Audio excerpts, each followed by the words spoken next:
വിവാഹമോചനവുമായി ബന്ധപ്പെട്ട് സർക്കാർ പുറത്തുവിട്ട കണക്കുകളും അതുപോലെ തന്നെ അനുബന്ധ രേഖകളും വായിക്കുമ്പോഴും കാണാം 2016 കുടുംബ കോടതിയിൽ ഏകദേശം 28 കുടുംബ കോടതിയാണ് ഇപ്പോൾ കേരളത്തിലുള്ളത്. 2016 പരാതി വന്നത് 20,000 ആയിരുന്നു. 2019 അത് 25,000 2025 അത് 30,000 മേലെയായി. അഥവാ ഒരു ദിവസത്തിൽ 70ഓളം വിവാഹമോചന പരാതികൾ നടക്കുന്നു. ഒരു മണിക്കൂറിൽ 5-6 വിവാഹമോചന കേസുകൾ ഫയൽ ചെയ്യപ്പെടുന്നു. കേരളത്തിൽ 37% വർധനയാണ് രേഖപ്പെടുത്തിയിരിക്കുന്നത്. 2025 കേരളത്തിൽ നടന്നത് 1.10 1,10,000 വിവാഹങ്ങൾ നടന്നു. 30,000 വിവാഹമോചന കേസുകൾ ഫയൽ ചെയ്യപ്പെട്ടു. അപ്പൊ തന്നെ മനസ്സിലാക്കാൻ പറ്റുന്നു. കാരണങ്ങൾ പറയുന്നുണ്ട്. പ്രധാനമായും കൂടുതൽ കേസുകൾ വന്നിരിക്കുന്നത് ഗാർഹിക പീഡനമാണ്. വീട്ടിൽ ഏറ്റവും സുരക്ഷിതമായി കഴിയേണ്ട സ്ഥലത്ത് പീഡനങ്ങൾ. മാനസിക പീഡനങ്ങളാണ്. സ്വത്തിന്റെ പേരിൽ, നിറത്തിന്റെ പേരിൽ, സമ്പത്തിന്റെ പേരിൽ ഉണ്ടാക്കുന്ന അവസരങ്ങളുമായി നിറഞ്ഞുള്ള മാനസിക പീഡനം. എക്സ്ട്രാ മെരീറ്റൽ അഫയേഴ്സ്, വിവാഹേതര ബന്ധങ്ങളാണ് കൂടുതൽ പ്രശ്നങ്ങളിലേക്ക് രൂക്ഷമാക്കിയിട്ടുള്ളത്. മറ്റൊന്ന്, കുട്ടികളുടെ സംരക്ഷണവുമായി ബന്ധപ്പെട്ടുണ്ടാകുന്ന കാര്യങ്ങളൊക്കെ രേഖപ്പെടുത്തപ്പെട്ടിട്ടുണ്ട്. ഏറ്റവും കൂടുതൽ വിവാഹമോചന കേസുകൾ ഫയൽ ചെയ്യപ്പെട്ട ജില്ല തിരുവനന്തപുരം 1-ാം സ്ഥാനത്താണ്. 2-ാം സ്ഥാനത്ത് കൊല്ലം ജില്ലയാണ്. ഇതൊന്ന് ഈ ഒരു കണക്കിൻ്റെ അടിസ്ഥാനത്തിലാണ് നമുക്ക് ഈ വിഷയത്തിൻ്റെ ഗൗരവം അറിയാൻ സാധിക്കും. ഒരു കുടുംബം ഒരു നല്ല സമൂഹത്തെ വാർത്തെടുക്കാനുള്ളതാണ്. നമ്മുടെ ഒരുപാട് കുടുംബങ്ങൾ ചേർന്നാലാണ് ഒരു നാടായി മാറുക, ഒരു ഗ്രാമമായി മാറുക, ഒരു വില്ലേജായി മാറുക. മനുഷ്യൻ ഏറ്റവും കൂടുതൽ ബന്ധപ്പെട്ട് കിടക്കേണ്ടുന്ന ബന്ധമാണ് കുടുംബ ബന്ധം. രക്തബന്ധത്തിലൂടെയും വിവാഹബന്ധത്തിലൂടെയും നമുക്ക് ബന്ധങ്ങൾ ഒരുപാട് പ്രത്യേകതകളുണ്ട്. അതിന് ആ ബന്ധത്തിനൊരു കോട്ടവും സംഭവിക്കാതെ കൊണ്ടുപോകാൻ ഓരോരുത്തരും പ്രത്യേകം ശ്രദ്ധിക്കേണ്ടതുണ്ട്. എന്തു പറ്റിയാലും അവിടെ വിളിച്ച വരാതിരിക്കാൻ ഓരോരുത്തരും ശ്രദ്ധിക്കേണ്ടതുണ്ട്. സമൂഹത്തിന്റെ നല്ല ഒരു നിലനിൽപ്പിന് പോലും പ്രാധാന്യമുണ്ട്.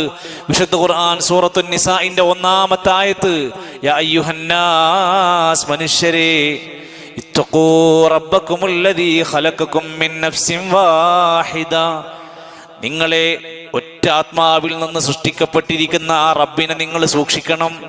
വഖലഖ മിൻഹാ സൗജഹാ വബസ്സ മിൻഹുമാ റിജാലൻ കസീറൻ വനിസാഅ, പുരുഷന്മാരും സ്ത്രീകളുമായി ധാരാളം പിന്നീട് വ്യാപിക്കുന്നതും ഇണകളാക്കി സൃഷ്ടിച്ചതും അവനാണ്. വത്തഖുല്ലാഹ്, വീണ്ടും അല്ലാഹനെ സൂക്ഷിക്കണം. അല്ലദീ തസാഅലൂന ബിഹി വൽ അർഹാം, നിങ്ങളോട് ചോദ്യം ചെയ്യപ്പെടുന്ന കുടുംബ ബന്ധത്തിന്റെ കാര്യം സൂക്ഷിക്കണം. കുടുംബ ബന്ധം ചോദ്യം ചെയ്യപ്പെടും. അള്ളാഹുവിന്റെ രേഖയിൽ തന്നെ രക്തബന്ധമുള്ള ആളുകളാണ് ഏറ്റവും അടുപ്പക്കാർ. അള്ളാഹിന്റെ രേഖയിൽ ഏറ്റവും അടുപ്പക്കാരാവേണ്ടത് രക്തബന്ധമുള്ളവരാ. സൂറത്തുൽ അൻഫാലിന്റെ 75-ാമത്തെ ആയത്തിൽ, ഉലുൽ അർഹാമി ബഅ്ളുഹും ഔലാ ബിബഅദ്, ഉലുൽ അർഹാം, കുടുംബ ബന്ധമുള്ളവരാണ് ഏറ്റവും പ്രാധാന്യമുള്ളവർ. എവിടെ?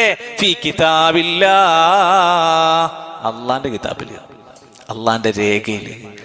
അപ്പൊ നമ്മുടെ പലതരം ബന്ധങ്ങൾക്കിടയിൽ കുടുംബ ബന്ധത്തിന്റെ പ്രാധാന്യമാണ് പറഞ്ഞത്. ആ കുടുംബ ബന്ധം ചേർക്കുന്നതിന്റെ നേട്ടങ്ങൾ ഹദീസുകളിൽ കാണാം. ഇമാം മുസ്ലിം ഉദ്ധരിക്കുന്ന 2554-ാമത്തെ ഹദീസിൽ അല്ലാഹു തആല പറയുന്നതായി അവിടെ രേഖപ്പെടുത്തപ്പെട്ടിട്ടുണ്ട്, നിങ്ങൾ ഇഷ്ടപ്പെടുന്നുണ്ടോ ഞാൻ നിങ്ങളുമായി ബന്ധം ചേർക്കണമെന്ന്? എങ്കിൽ നിങ്ങൾ ഞാനുമായി ബന്ധം മുറിക്കുന്നത് നിങ്ങൾ ഇഷ്ടപ്പെടുന്നുണ്ടോ? ഇല്ലല്ലോ. എങ്കിൽ ആ കുടുംബ ബന്ധവുമായി ആര് ബന്ധം ചേർക്കുന്നുവോ അവരുമായി ഞാൻ ബന്ധം ചേർക്കും. കുടുംബ ബന്ധം ആരൊക്കെ മുറിക്കണുണ്ടോ അവരായിട്ട് ഞാൻ ബന്ധം മുറിക്കും. അപ്പൊ ഇത് സാധാരണ നമ്മൾ ഇത്രയൊക്കെ നിസ്കാരവും നോമ്പും ഇബാദത്തൊക്കെ എത്ര ശ്രദ്ധിക്കണത് പടച്ചോൻക്ക് ഇഷ്ടപ്പെടാനാണ്. കുടുംബ ബന്ധം മുറിക്കുന്നതോടെ ആ ഒരു ബന്ധത്തിന്റെ കോട്ടം അവിടെ സംഭവിക്കുകയാണ്. ആ ഹദീസ് ഇങ്ങനെ വിശദീകരിച്ച അവസാന റസൂലുള്ളാഹി സ്വല്ലല്ലാഹു അലൈഹി വസല്ലം പറയാണ്, നിങ്ങൾ ഖുർആനിൽ നിന്ന് ഇതൊന്ന് ഓതി നോക്കൂ. ഫഹൽ അസൈതും മിൻ തവല്ലൈതും മൻ തുഫ്സിദു ഫിൽ അർദ്, നിങ്ങൾ ഭൂമിയിൽ കുഴപ്പമുണ്ടാക്കുന്ന കാര്യത്തെക്കുറിച്ച് ആലോചിക്കുന്നുണ്ടോ? വതുഖത്തിഉ അർഹാമക്കും, കുടുംബ ബന്ധം മുറിക്കുന്നതിനെ പറ്റിയുള്ള ഗൗരവങ്ങൾ നിങ്ങൾ ചിന്തിക്കുന്നുണ്ടോ? അതൊക്കെ ചെയ്താൽ ഉലൈകല്ലദീന ലഅനഹുമുല്ലാഹ്, അല്ലാഹു അവരെ ശപിക്കുന്നതാണ്. പള്ളിയിൽ ഇബാദത്തുണ്ട്, നോമ്പുണ്ട്, നിസ്കാരമുണ്ട്, സക്കാത്തുണ്ട്. കുടുംബക്കാരോട് മുഴുവൻ തമ്മ തെറ്റി നടക്കണോ ഈ വാക്കുകൾക്ക്? വഉലൈകല്ലദീന ലഅനഹുമുല്ലാഹു ഫഅസമ്മഹും വഅഅമാ അബ്സാറഹും. സൂറത്ത് മുഹമ്മദിന്റെ 22 മുതൽ 23 വരെയുള്ള ആയത്തുകളിലാണ്. അത്രമാത്രം പ്രമാണങ്ങൾ വിശദീകരിച്ച് ഗൗരവം കൊടുത്ത കാര്യം ഞാൻ ചുരുക്കി പറഞ്ഞുകൊണ്ടിരിക്കുക. സ്വർഗപ്രവേശനത്തിന് നബി സല്ലല്ലാഹു അലൈഹി വസല്ലമയോട് വന്ന് ചോദിച്ചു, നബിയേ, സ്വർഗത്തിലെത്താൻ, അവിടെ പ്രവേശിക്കാനുള്ള നന്മകൾ എനിക്ക് പറഞ്ഞു തരുമോ നബിയേ? അബൂ അയ്യൂബ് അൻസാരി റളിയല്ലാഹു അൻഹു ചോദിക്കുകയാണ്, നബിതങ്ങൾ നബിനോട് ചോദിക്കുകയാണ്. ഒരാൾ വന്നിട്ട്, അപ്പൊ നബിതങ്ങൾ അയാൾക്ക് മറുപടി കൊടുക്കുകയാണ്, അല്ലാഹുവിനെ ആരാധിക്കുക, വലാ തുശ്രികു ബിഹി ശൈഅ, ശിർക്ക് ചെയ്യാതിരിക്കുക, വതുഖീമസ്സലാ, നിസ്കാരം നിലനിർത്തുക, വതുഅതി സകാത്ത് കൊടുക്കുക, വതസിലുർ റഹം, കുടുംബബന്ധം ചേർക്കുക. സ്വർഗം കിട്ടാനുള്ള നിസ്കാരം പോലെ, സക്കാത്ത് പോലെയാണ് രേഖപ്പെടുത്തിയിരിക്കുന്നത്. സമാധാനത്തോടെ സ്വർഗത്തിലെത്താൻ ആർക്കെങ്കിലും ആഗ്രഹമുണ്ടോ? യാ അയ്യുഹന്നാസ്, മനുഷ്യരെ, അഫ്ശുസ്സലാം, നിങ്ങൾ നന്നായി സലാം വ്യാപിപ്പിക്കുക. പരിചയമുള്ളവനോടും ഇല്ലാത്തവരോടൊക്കെ സലാം പറയുന്ന സ്വഭാവം ഉണ്ടാക്കുക. വഅത്ഇമുത് തആമ, പാവപ്പെട്ടവർക്ക് ഭക്ഷണം കൊടുക്കുക. വസിലുൽ അർഹാമ, കുടുംബ ബന്ധങ്ങളെ ചേർക്കുക. വസല്ലു ബില്ലൈലി വന്നാസു നിയാം, രാത്രി എല്ലാവരും ഉറങ്ങുമ്പോൾ എഴുന്നേറ്റ് നിസ്കരിക്കുക. റമദാൻ കഴിഞ്ഞാലും ഇത് തുടർന്നു കൊണ്ടുപോകുക. എങ്കിൽ തദ്ഖുലുൽ ജന്നത ബിസലാം, സമാധാനത്തോടെ സ്വർഗത്തിൽ പ്രവേശിക്കാം. അക്കൂട്ടത്തിലാണ് എണ്ണിയത് സിലത്തുർ റഹം. സമാധാനത്തോടെ സ്വർഗം ലഭിക്കുന്ന കാര്യങ്ങൾ എണ്ണി പറഞ്ഞപ്പോഴാണ് അത് രേഖപ്പെടുത്തിയത്. നബി സല്ലല്ലാഹു അലൈഹി വസല്ലം പ്രവാചകത്വം ലഭിക്കുന്ന 40-ാമത്തെ വയസ്സിലാണ്. 40 വയസ്സാകുന്നതിന്റെ ആ സമയത്ത് പ്രവാചകത്വം നേടുന്ന വഹീ വരുന്ന സമയത്ത് പേടിച്ച് വിറച്ചിട്ട് വീട്ടിക്ക് വരുന്നത് ഖദീജ ബീവിന്റെ അടുത്തേക്കാ. ഖദീജ ബീവി അന്ന് പറഞ്ഞ് സമാധാനിപ്പിക്കണം, നബി നിങ്ങൾ പേടിക്കണ്ട, നബി നിങ്ങൾ വിഷമിക്കണ്ട, നബി നിങ്ങൾ സങ്കടപ്പെടണ്ട.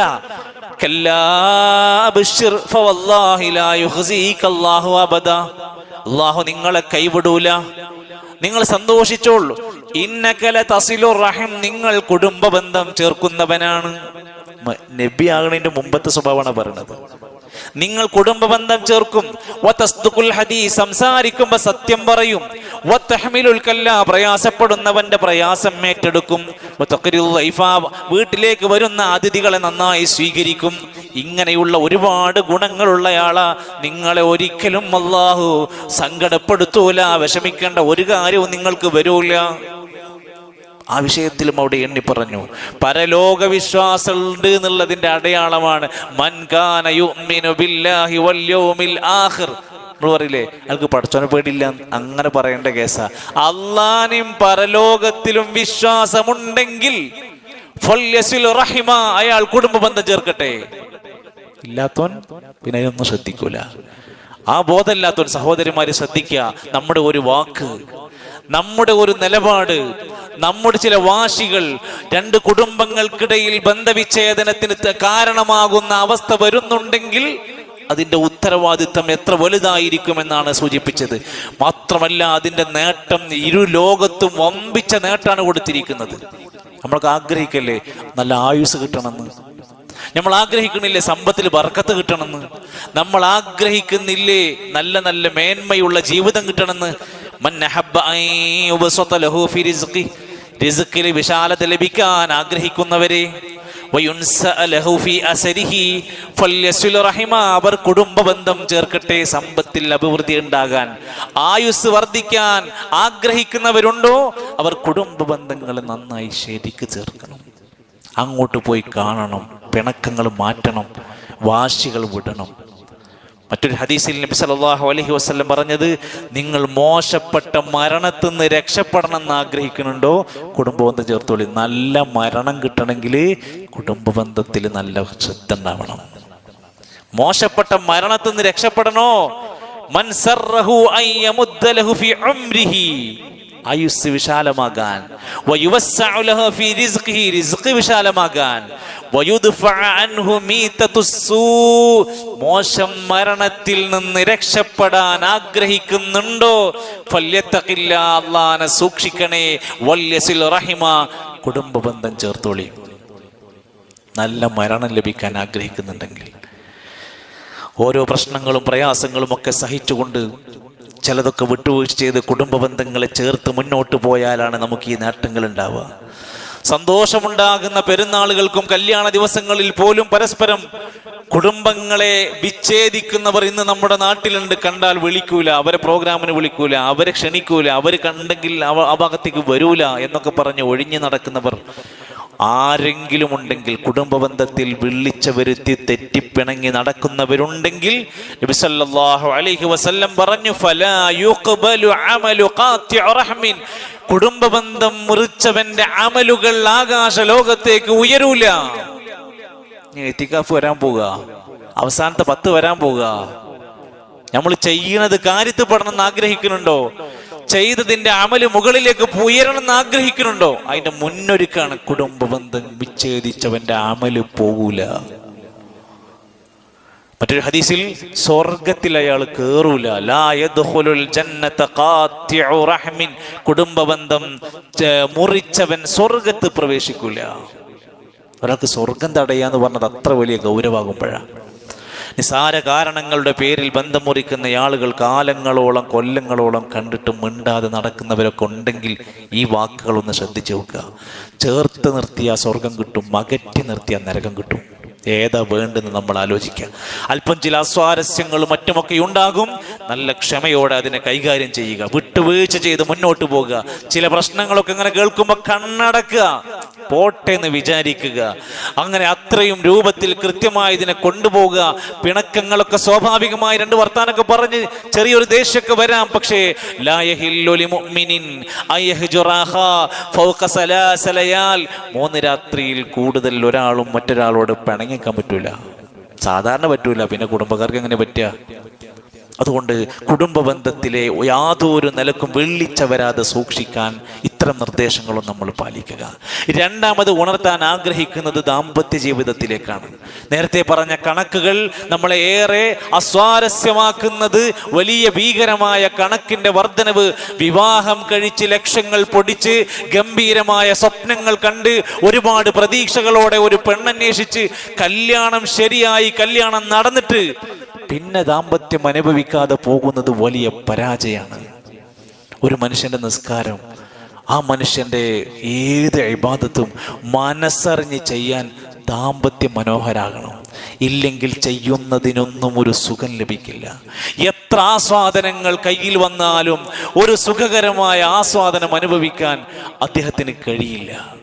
ഇതുകൊണ്ടാണ് ഇസ്ലാം പറഞ്ഞിരിക്കുന്നത്, നിങ്ങൾക്ക് വിവാഹത്തിലൂടെ ഇണകളാക്കി തന്നിരിക്കുന്നത് ലിതസ്കുനു ഇലൈഹ, നിങ്ങൾ അവളിലൂടെ സമാധാനം കണ്ടെത്താൻ വേണ്ടിയിട്ടാണ്.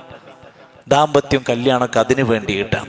ബന്ധങ്ങളിൽ ഏറ്റവും ഉത്കൃഷ്ടമായ വൈവാഹിക ബന്ധം, ആ ബന്ധം ദാമ്പത്യ ജീവിതം ഒരു നന്മയുടെ വിളനിലമായിട്ടാണ് ഇസ്ലാം കാണുന്നത്. 2 കുടുംബങ്ങളെ ഒന്നിപ്പിക്കുകയാണ്, 2 കുടുംബങ്ങളെ ഒന്നാക്കി മാറ്റുകയാണ്. പുതിയ ഒരുപാട് തലമുറക്ക് ജന്മം കൊടുക്കേണ്ടുന്നവരാണ് ആ ദാമ്പത്യത്തിലൂടെ. അതുകൊണ്ടാണ് അല്ലാഹു തആല അതിനെക്കുറിച്ച് വിശദീകരിച്ചപ്പോൾ അത് അള്ളാന്റെ അത്ഭുതമായ ദൃഷ്ടാന്തമാണ്. വമിൻ ആയാതിഹി അൻ ഖലഖ ലക്കും മിൻ അൻഫുസികും അസ്വാജ, നിങ്ങളെ ാക്കി സൃഷ്ടിച്ചത് അള്ളാന്റെ അപാരമായ ദൃഷ്ടാന്തമാണ്. നിങ്ങൾ വായിച്ചു നോക്ക് സൂറത്തുൻ നബഅ, ആ 10 ദൃഷ്ടാന്തങ്ങൾ എണ്ണി പറഞ്ഞു. പർവ്വതത്തെക്കുറിച്ച്, രാത്രിയെക്കുറിച്ച്, പകലിനെക്കുറിച്ച്. അങ്ങനെ പറഞ്ഞപ്പോഴ വഖലഖനാകും അസ്വാജ, നിങ്ങളെ ഇണകളാക്കി സൃഷ്ടിച്ചത് അള്ളാന്റെ അത്ഭുതകരമായ ദൃഷ്ടാന്തമാണ്.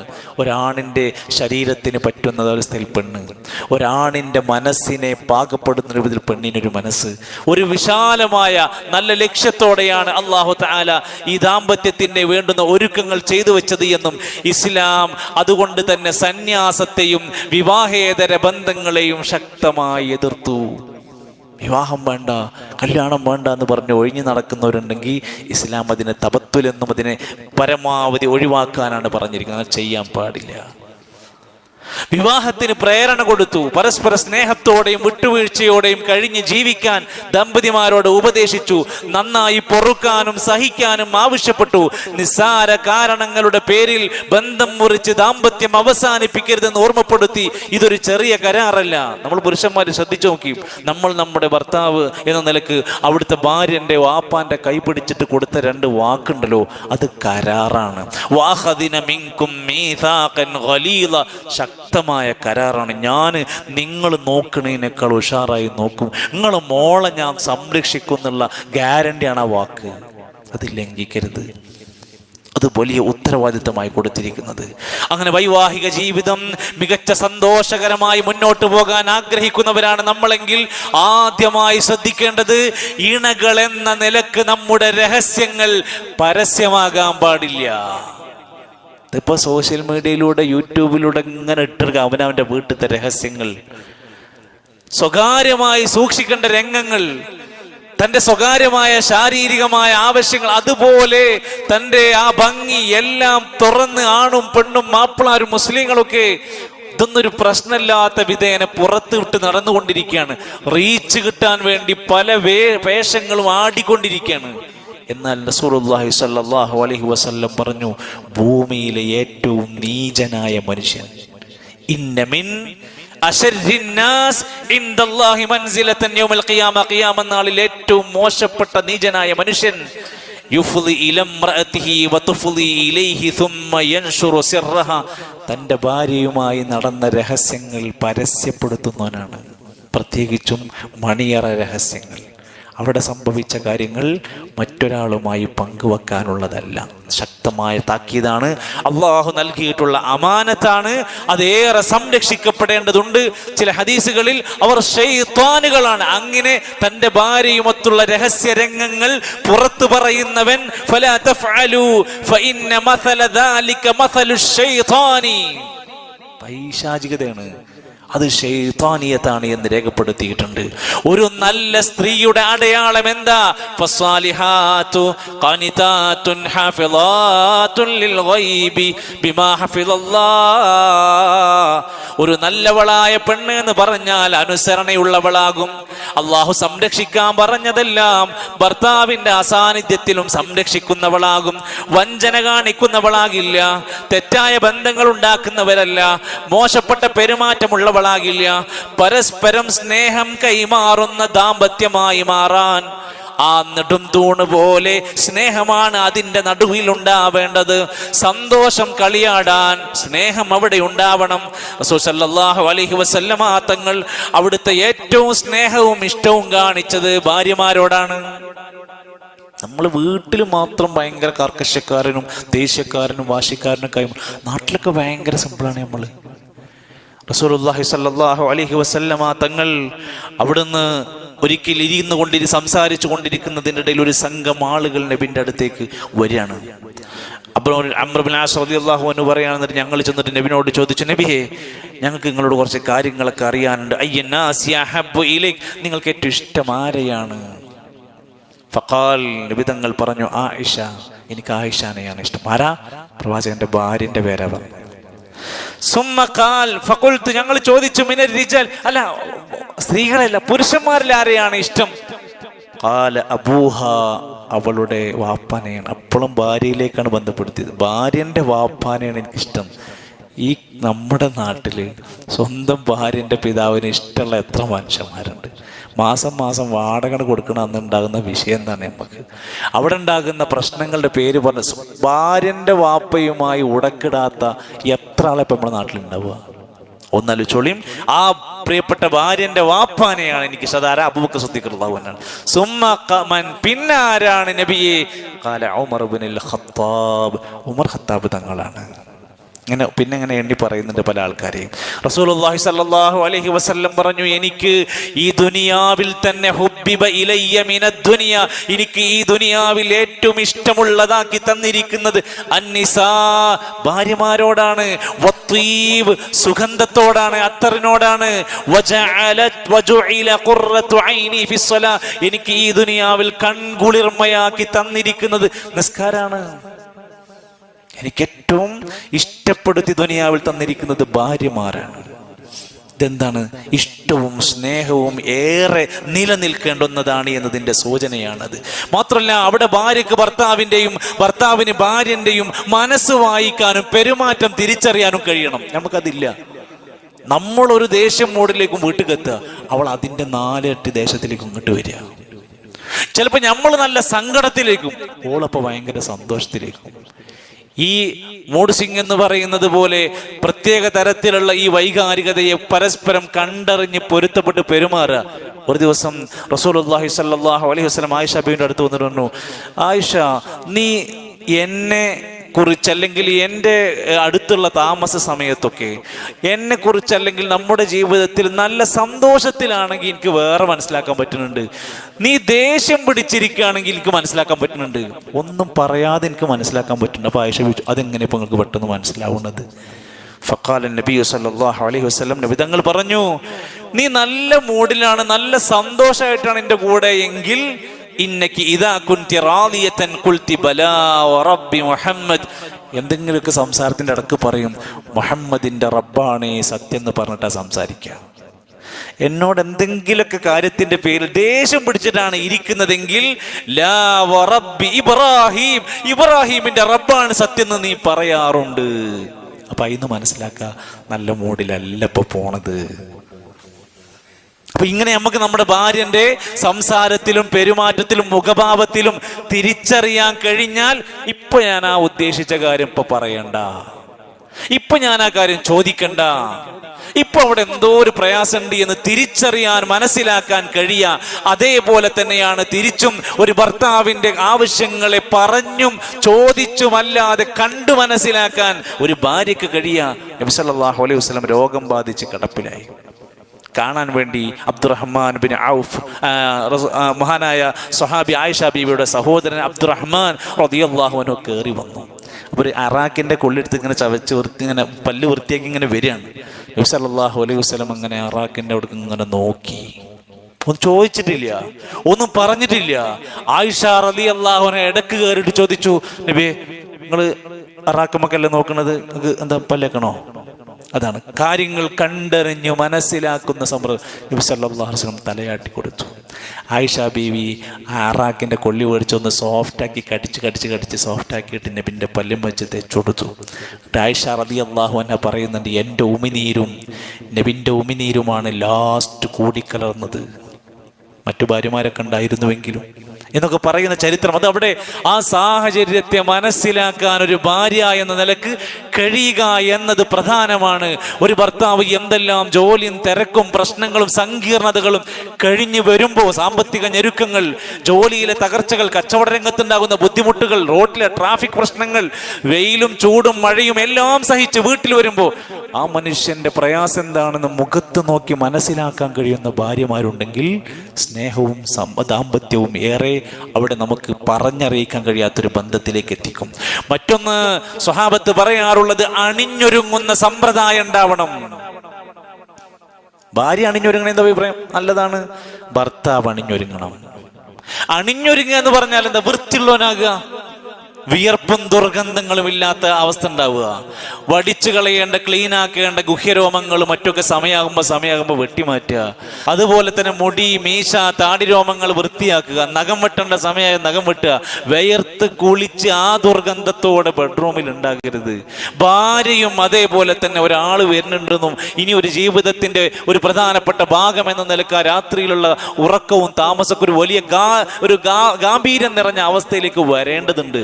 അപ്പോ ഇബ്നു അബ്ബാസ് റളിയല്ലാഹു അൻഹു പറയാണ്, ഞങ്ങളുടെ ഭാര്യമാരുടെ അടുത്തേക്ക് പോയി, ഇന്നി ഉഹിബ്ബു അൻ അതസയ്യന ലിൽ മർഅതി, ഞാൻ എൻ്റെ ഭാര്യക്ക് വേണ്ടി ഒരുങ്ങാൻ ഇഷ്ടപ്പെടുന്നു. കമാ ഉഹിബ്ബു അൻ തൻതസീന ലി, എനിക്ക് വേണ്ടി അവൾ ഒരുങ്ങുന്ന പോലെ ഞാനും അവൾക്ക് വേണ്ടി ഒരുങ്ങാറുണ്ട്. അവൾക്കൊന്നും ഡ്രസ്സില്ല, പെർഫ്യൂംസ് ഇല്ല, കോസ്റ്റ്യൂംസ് ഇല്ല, അവർക്കുള്ളത് വെച്ചവർ ഒരുങ്ങാൻ ശ്രമിക്കാറുണ്ടായിരുന്നു. സൂറത്തുൽ ബഖറയിലെ 228 ആയത്തിന്റെ വിശദീകരണത്തിലാണ് കൊടുത്തത്. നബിതങ്ങൾ വീട്ടിലെത്തിയ ഫസ്റ്റ് പല്ലു വൃത്തിയാക്കുന്നു. അവിടുന്ന് പിന്നെ സംസാരം ഉണ്ടാവില്ലേ, അവിടുന്നാണ് ബാക്കി ഉണ്ടാവില്ലേ. അതുകൊണ്ട് വായൊക്കെ വൃത്തിയാക്കുമായിരുന്നു. ദുർഗന്ധം പേറി സിഗരറ്റിന്റെ അല്ലെങ്കിൽ ഹാൻസിന്റെ പാമ്പരാക്കിന്റെ പുകവലിയുടെ മറ്റ് സാധനങ്ങളൊക്കെ കഴിച്ചതിന്റെ ദുർഗന്ധവുമായി കൊണ്ട് ഇണയുടെ അടുത്ത് പോകുന്നത് തന്നെ ക്രൂരതയാണ് എന്ന് മനസ്സിലാക്കുക. നല്ല വൃത്തിയായി നടക്കുന്ന അള്ളാഹ്ക്ക് ഇഷ്ടമാണ്. ഇന്നല്ലാഹ ജമീൽ യുഹിബ്ബുൽ ജമാൽ. ആ സൗന്ദര്യം എവിടെ കൊടുക്കേണ്ടത്? ഇണകളായ നമ്മുടെ ഭാര്യമാർ, ഭർത്താക്കന്മാർ എന്ന നിലയ്ക്ക്. നബി സല്ലല്ലാഹു അലൈഹി വസല്ലമ സ്വഹാബത്തിനോട് കൂട്ടി ദൂര യാത്രകൾ കഴിഞ്ഞ് വരികയാണെങ്കിൽ ആദ്യം ഒരാളെ മദീനത്തേക്ക് പറഞ്ഞേക്കും. പിന്നെ ടീം വരുന്നുണ്ട് കേട്ടോ, വീട്ടിൽ ഒന്ന് എല്ലാവരോടും ശരിയാക്കാൻ പറയും. വീടൊന്ന് ഒരുങ്ങാൻ വേണ്ടി പറയും, ഭർത്താവിനെ കാത്തു നിൽക്കാൻ. ഭർത്താവ് വരുന്നതിന് മുമ്പ് ഒരുങ്ങി നിൽക്കാൻ പറയുമായിരുന്നു. അതേപോലെ തന്നെ അവരോട് പറയും, നിങ്ങൾ വീട്ടിൽ പോയാൽ നിങ്ങളും ഒന്ന് ഒരുങ്ങി റെഡിയാകാൻ അവരോട് പറയും. എന്തുകൊണ്ടാണ് ഒരു ഭാര്യന്റെ മുമ്പിൽ ഭർത്താവും, ഭർത്താവിന്റെ മുമ്പിൽ ഭാര്യയും സൗന്ദര്യം പ്രകടിപ്പിക്കാൻ അല്ലാഹ് അനുവദിച്ച മേഖല അതേ ഉള്ളൂ. പുറത്തിറങ്ങുമ്പോ സൗന്ദര്യം മറച്ചു വെച്ചാണ് അവർ നടക്കേണ്ടത്. അതുകൊണ്ടാണ് ഖുർആൻ പറഞ്ഞത് സ്ത്രീകളോട് വഖർന ഫീ ബുയൂതികുന്ന വലാ തബറജന തബറജൽ ജാഹിലിയത്തിൽ ഊല. നിങ്ങൾ പുറത്തിറങ്ങി തോന്നിയതുപോലെ വിലസി നടക്കരുത്.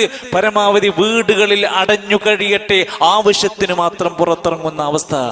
നരകത്തിലെ സ്ത്രീകളെ കുറിച്ച് പറഞ്ഞു, നിസാഉൻ കാസിയാതുൻ ആരിയാതുൻ മായിലാതുൻ മുമീലാതുൻ. വസ്ത്രം ധരിച്ചിട്ട് വിവസ്ത്രങ്ങളാണ്. ചാഞ്ഞും ചെരിഞ്ഞും കുണുങ്ങിയും ജനങ്ങളെ ആകർഷിക്കാൻ ശ്രമിക്കും. തലമുടിക്കെട്ടുകൾ ഒട്ടകത്തിന്റെ പൂഞ്ഞ പോലെയാണ്. ലാ യദ്ഖുൽനൽ ജന്ന, അവർ സ്വർഗ്ഗത്തിലെത്തൂല. വലാ യജിദിന റീഹഹ, സ്വർഗ്ഗത്തിന്റെ മണം പോലും കിട്ടൂല. ഏറ്റവും നല്ല പെരുമാറ്റം വീട്ടിലാണ്, ഭാര്യമാരുടെ അടുത്താണ്. ഏറ്റവും നല്ല ഈമാൻ, നല്ല സ്വഭാവമുള്ളവർക്കാണ്. ഖിയാറുഹും ലിനിസാഇഹിം, ഏറ്റവും നല്ല മനുഷ്യർ തൻ്റെ ഭാര്യമാരോട്, തൻ്റെ ഇണകളോട് നന്നായി പെരുമാറുന്ന ആളുകളാണ്. ഏറ്റവും നല്ല ഭാര്യ ആരാണ്? ഏറ്റവും നല്ല ഭാര്യ നന്നായി ഭർത്താവിനെ സന്തോഷിപ്പിക്കണോളാണ്. എത്ര വൃത്തിയാക്കിയാലും, എത്ര പാത്രം കഴുകിയാലും, എന്ത് ഫുഡ് ഉണ്ടാക്കിയാലും ഭർത്താവിനെ ഇഷ്ടപ്പെടുത്താത്ത ഒരു പെണ്ണ് ഏറ്റവും നല്ല പെണ്ണല്ല. ഒരു നല്ല ഭാര്യന്റെ അടയാളം അല്ലത്തി തസുറുഹു ഇദാ നദറ ഇലൈഹ, അവളിലേക്ക് നോക്കിയാൽ തന്നെ ഭർത്താവിനെ സന്തോഷിപ്പിക്കും അവൾ.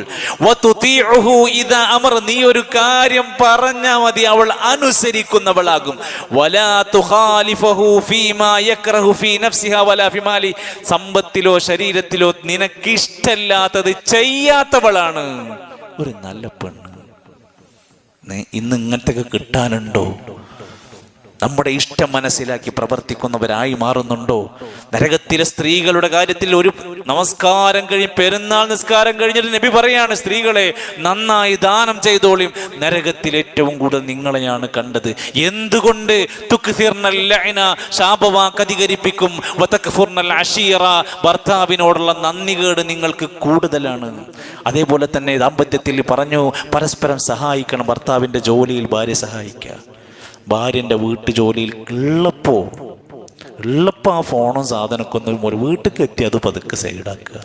പിന്നെ നമ്മൾ വീട്ടിൽ യഥാർത്ഥ രൂപത്തിൽ പ്രവർത്തിക്കണം. കുട്ടികളോടും നമ്മൾ ഫോൺ നോക്കി ഇങ്ങനെ ഇരുന്നവരെ കുട്ടികളോട് പിന്നെ എന്താ നമുക്ക് പറയാൻ പറ്റുക?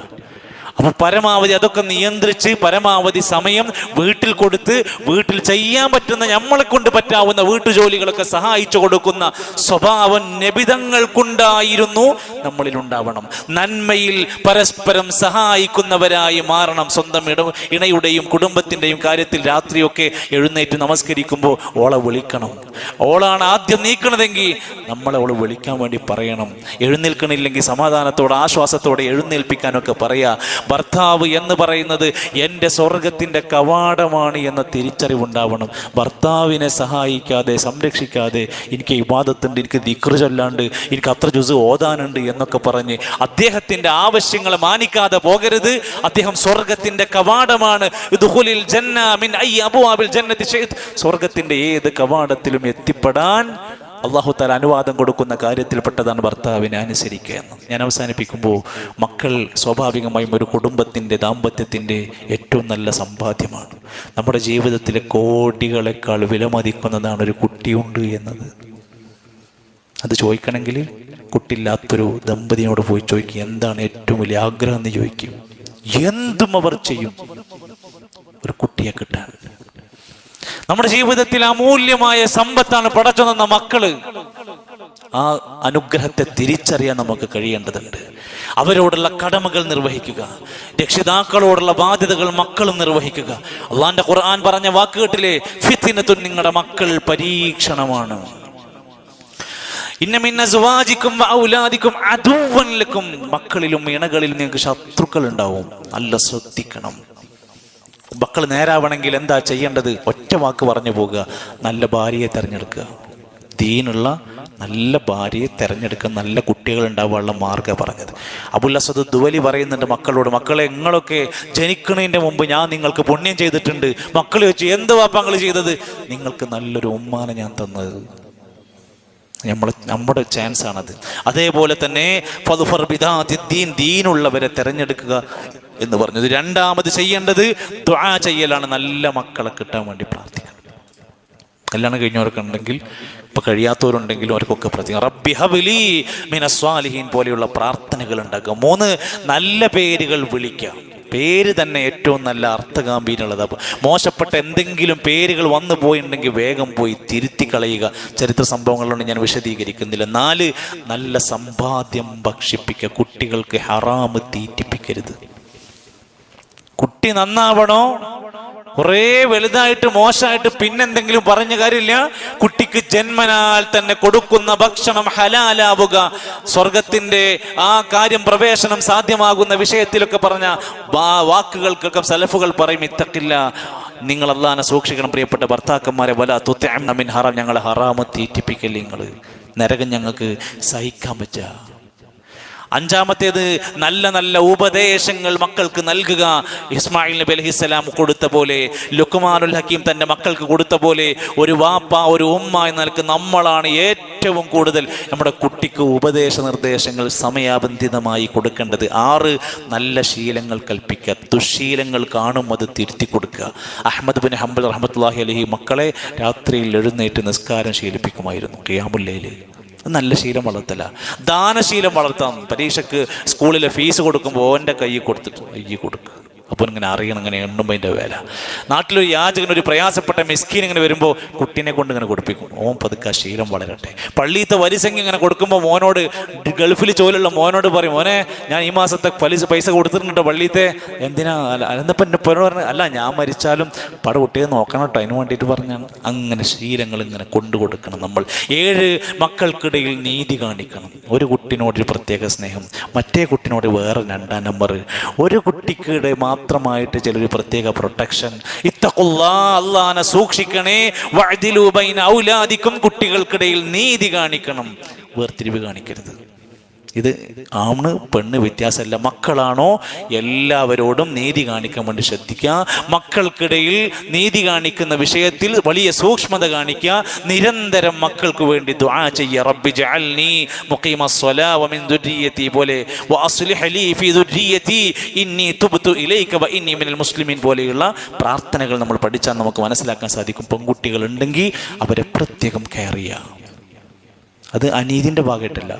ഒരു ഹദീസിൽ പറഞ്ഞു, നിങ്ങൾക്ക് പെൺകുട്ടികൾ 3 പെൺകുട്ടികൾ ഉണ്ടായിട്ട് ഫസബറ അലൈഹിന്ന, അവർക്കുണ്ടാകുന്ന പ്രയാസങ്ങളെല്ലാം നിങ്ങൾ ക്ഷമിച്ചാൽ, വഅതഅമഹുന്ന, അവർക്ക് നന്നായി ഭക്ഷണം കൊടുത്താൽ, വസഖാഹുന്ന, അവർക്ക് വെള്ളം കൊടുത്താൽ, വകസാഹുന്ന, അവർക്ക് നല്ല വസ്ത്രം കൊടുത്താൽ, കുന്ന ലഹു ഹിജാബൻ മിനന്നാർ യൗമൽ ഖിയാമ, ഖിയാമത്ത് നാളിൽ നിങ്ങൾക്കുള്ള മറയാണ്, നരകത്തു നിന്നുള്ള മറയാണ് നിങ്ങളുടെ പെൺകുട്ടികളെ സംരക്ഷിച്ചാൽ. പെമ്മക്കളുള്ള വാപ്പാരുമാര് സന്തോഷമുള്ളൂ. നമുക്ക് നരകത്തുനിന്ന് മോചനം കിട്ടാനുള്ള മറയാണ് അവരെങ്കിൽ ആ രൂപത്തിൽ അവരെ വളർത്താൻ കയറൂരി വിടാതിരിക്കുക, സോഷ്യൽ മീഡിയ നിയന്ത്രിക്കുക, നിരന്തരമായി നല്ല സ്നേഹം കൊടുക്കുക, നന്നായി സംസാരിക്കുക, അടുത്തിടെ വഴകി ക്ലിയറായിട്ട് അവരുടെ മുമ്പിൽ ഓപ്പണായി സംസാരിക്കാൻ നമുക്ക് കഴിയുക. അല്ലാഹു സുബ്ഹാനഹു വ തആല എല്ലാം പറഞ്ഞിട്ട് അവസാനം പറയുന്നുണ്ട്, മക്കളെയും കുടുംബത്തിൻ്റെയും ഭാര്യൻ്റെയും പേര് പറഞ്ഞിട്ട് നിങ്ങൾ പരലോകം കളയരുത്. യാ അയ്യുഹല്ലദീന ആമനൂ ലാ തുൽഹിക്കും അംവാലുക്കും വലാ ഔലാദുക്കും അൻ ദിക്രില്ലാഹ്. അല്ലാഹനെ സ്മരിക്കുന്നതിൽ തടസ്സമുണ്ടാവരുത്, പരലോകത്തെ വിഷയത്തിൽ അശ്രദ്ധരാവരുത്, മക്കളുടെ പേരിൽ സമ്പത്തിന്റെ പേര് പറഞ്ഞുകൊണ്ട് ഇതൊന്നും നിങ്ങൾ വിട്ടുകളയരുത്. ഇതൊക്കെ ഓർമ്മയുണ്ടാവണം. എന്ത് കാണുമ്പോഴും ദിക്ർ ചൊല്ലുക എന്ന് പറഞ്ഞാൽ എന്താ? ഓരോ സന്ദർഭത്തിന് ഇൻഷാ അല്ലാഹ് പറയുന്നിടത്ത് ഇൻഷാ അല്ലാഹ് പറയാം, മാഷാ അല്ലാഹ് പറയേണ്ടടുത്ത് അത് പറയാം, ബാറക്കല്ലാഹ് പറയേണ്ടടുത്ത് അത് പറയാം, സുബ്ഹാനല്ലാഹ് പറയേണ്ടടുത്ത് അത് പറയാം, അല്ലാഹു അക്ബർ പറയേണ്ടടുത്ത് അത് പറയാം. അള്ളാഹുവിനെ സ്മരിക്കുന്ന ഓരോ സാഹചര്യങ്ങളും അത് ഉപയോഗപ്പെടുത്തുക. മരിച്ചാൽ പരലോകത്ത് എത്തുമ്പോൾ ഒരാളുടെയും സഹായമില്ലാത്ത പരലോക കോടതിയിൽ നമുക്കെതിരെ നമ്മുടെ മക്കൾ കാരണം പറയാതിരിക്കാൻ വേണ്ടി ശ്രദ്ധിക്കുക. ഇയാൾ കാരണം കൊണ്ടാണ് ഞങ്ങൾ പിഴച്ചുപോയത്, ഞങ്ങളുടെ കാലിൻ്റെ ചുവട്ടിലൊന്ന് കൊണ്ടുവന്ന് തരുമോ, ഞങ്ങൾക്ക് അദ്ദേഹത്തെ ചവിട്ടിത്താഴ്ത്താനാന്ന് പറയുന്ന ഒരു ആയത്തുണ്ട്. നമ്മൾ ശ്രദ്ധിക്കാത്തത് കൊണ്ട് നശിച്ചുപോയ എത്രയോ മക്കൾ. അത് ശ്രദ്ധിക്കുക. അള്ളാഹുവിൻ്റെ ദീന് നമ്മളെ ഏൽപ്പിച്ചിരിക്കുന്ന ദൗത്യമാണ് എന്ന് മനസ്സിലാക്കുക. അള്ളാഹു സുബ്ഹാനഹു വ തആല ഒരുപാട് നല്ല അനുഗ്രഹീതമായ നിമിഷങ്ങളും സന്തോഷവും നമ്മുടെ കുടുംബങ്ങളിൽ അള്ളാഹു വർദ്ധിപ്പിച്ച് നൽകുമാറാകട്ടെ.